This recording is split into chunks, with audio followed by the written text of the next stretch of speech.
on Kiss FM.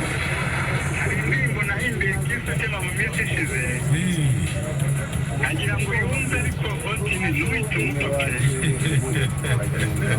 ngaho uririmba narebi ese bavandi twabubiki kandi dufite kisesema marayika w'imana yabonekeye gusi wayo idutera kwishima otini ndagutumye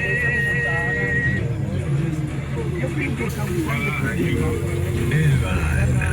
yaduhaye ibikwiye